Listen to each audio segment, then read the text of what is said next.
At the same time, they provide the facilities for tourism and ecological access.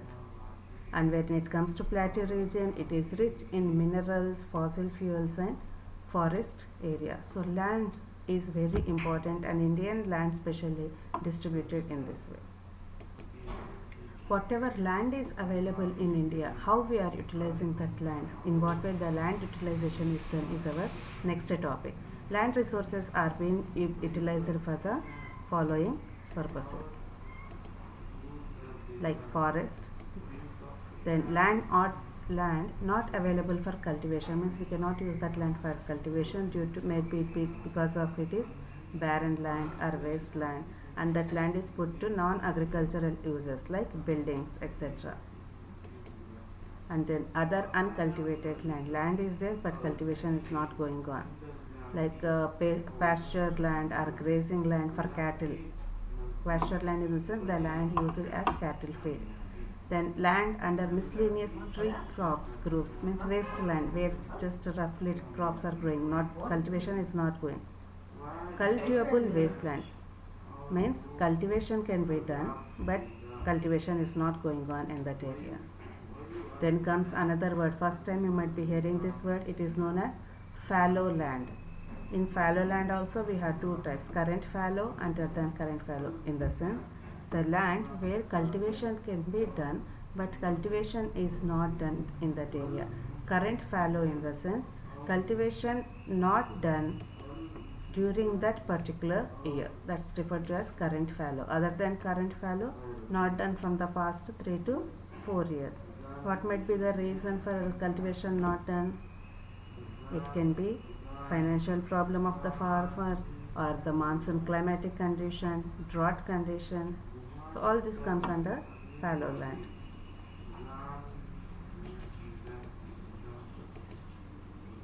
Then comes net sown area. Net sown area in the sense the area where actual cultivation is done. Let's have a look at it in the textbook. I have already discussed it. Mountains 30%, plateau 27%, plain 27%. These points we'll discuss in textbook. So even in textbook we can have a look. Land utilization area like forest, land not available for cultivation, other uncultivated land, fallow lands and net sown area. These are the points we have discussed till now. Let's discuss in what way this land utilization pattern is done.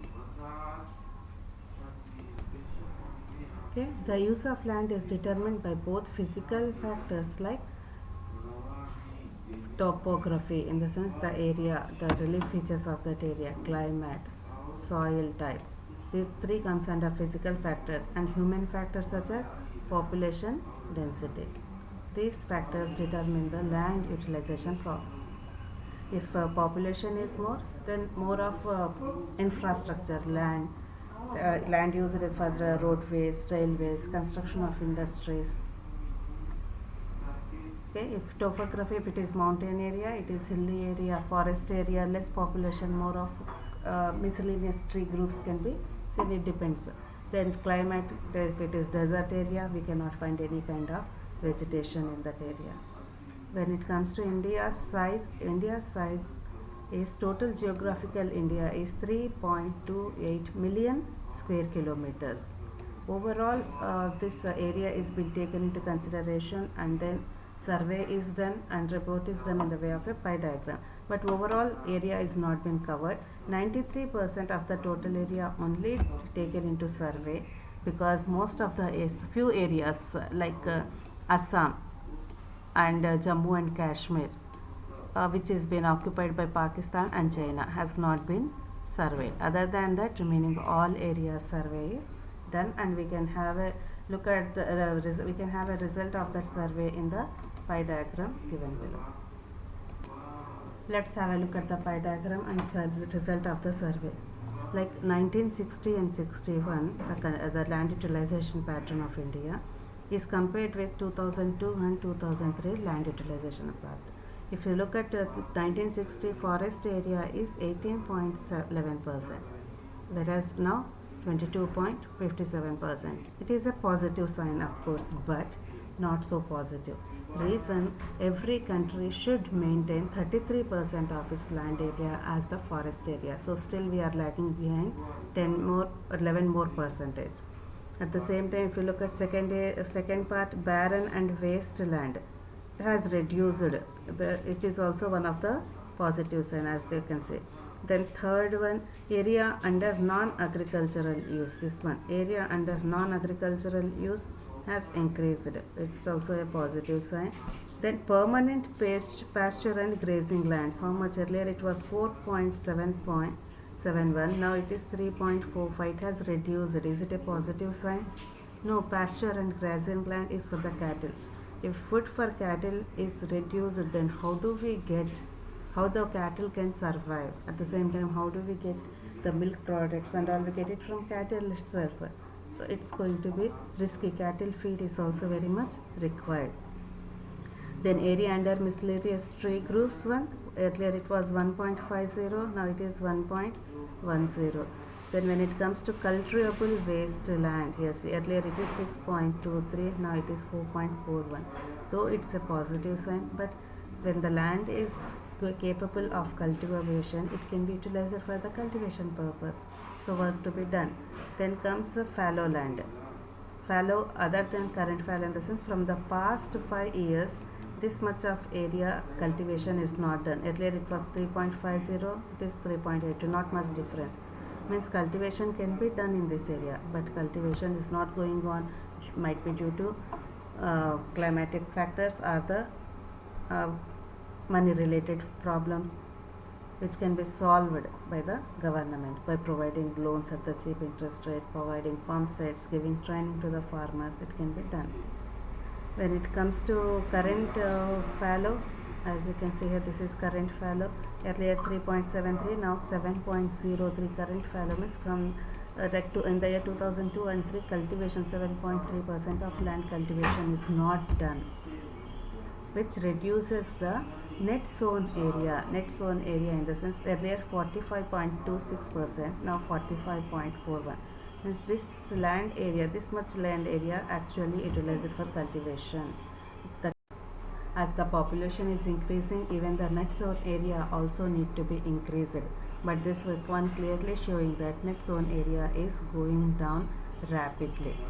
So if the government takes proper planning, proper precautions, then this land from area cultivable wasteland, from this area to this, all these can be included into the net sown area, and then the agriculture can improve. Its if primary sector develops, naturally it has its impact on secondary and tertiary sector, leading to economic development of a country. Hope you have understood this pie diagram. The same points are explained in the paragraph followed by it. Then land degradation and conservation methods. What are the problems, what are the reasons for land degradation and how to conserve it is your next topic. If you look at the pie diagram here, clearly they have mentioned the percentage, how much percentage and in what way it is done. So water eroded area, how much? 10%. Then forest degraded area, it is 28%. Saline and alkaline land, 6%. Wind eroded area, 56%. So these are the reasons for land degradation and how much they are contributing towards land degradation is being explained here. And the reasons we'll study in detail. So let's look land degradation. Land degradation is a process in which the value of the biophysical environment is affected by one or more combination of human induced, means human beings, due to the human involvement of human beings, the physical factors and biological factors are getting affected. The first reason can be large scale soil erosion caused by running water and wind. Then dumping of waste material from mining centers and industrial units. Over irrigation leads to increase in salinity and alkalinity of the soil. Like if you take Punjab, Haryana, UP regions, due to green revolution, a lot of irrigation process is going on because HYV seeds needs a lot of water, chemical fertilizers, lot of water irrigation. Due to that, the salinity and alkalinity of the soil is increasing. Overgrazing by animals, deforestation by man. All these are the reasons. Wastewater from industrial units or polluting the land. Mineral processing like grinding of limestone for cement industry, calcite, soapstone for ceramic industry creates lot of dust. When this process work, when the grinding work goes on, it leads a lot of dust comes out. Then that dust is deposited in the neighboring land, leading to the soil degradation, land degradation. Then can we conserve our land? Yes, it's possible to conserve the land with few simple steps. What are those steps? Soil erosion can be prevented by ending deforestation, controlling grazing, and then encouraging afforestation, planting as many plants or trees as possible. At the same time, practicing terrace farming in the forest areas. Then preparation of shelter beds for plants and stabilization of sand dunes by growing thorny bushes. Like if you can have a look at the picture near the sand dunes, if thorny bushes are grown, then it avoids sand to be moving from one place to another. Then mining activities should be controlled. New technology to be used. It reduces the wastage adopted during mining. Then industrial waste should be chemically treated to remove harmful substances so that land degradation can be stopped. At the same time, urban waste, people living in cities can go for biodegradable things. At the same time, urban waste should be used for the production of biogas and biomanure. Then over irrigation should be stopped and new method of irrigation should be followed, like drip irrigation, dry irrigation. Many steps are going on now present day. So all those can be followed. If you look at India map, mining activities in the states of Chhattisgarh, Orissa, Jharkhand, this here leading to land degradation due to mining. At the same time, we can find states like Gujarat, Rajasthan, Madhya Pradesh, Maharashtra. In these states, land degradation is happening due to overgrazing cattle. And then if you look at the states like Punjab, Haryana and Uttar Pradesh, in these states land degradation is going on due to over irrigation. So all this can be stopped. So here Chhattisgarh, Jharkhand, Orissa due to mining, Gujarat, Rajasthan, Madhya Pradesh and Maharashtra due to overgrazing, Punjab, Haryana and UP due to over irrigation, because lot of agriculture activities goes on here, and green revolution also first started in this region itself. And as we have just discussed it just now, with proper mining activities in these regions and using new technology, even with avoiding over irrigation and going on with latest technology like drip irrigation methods, and even here going on with a lot of afforestation activities, planting as many plants as possible, can solve the problem of land degradation in these areas. The same points are discussed even in these areas also here with the help of pie diagram, and these two paragraphs will explain about the problems caused by land degradation. At the same time, in this paragraph, how to overcome the problems of land degradation is explained in this paragraph. Hope you have understood these points. If you have any queries, you can clarify your doubts. Next class we will discuss about soil as resource. Take care. Bye.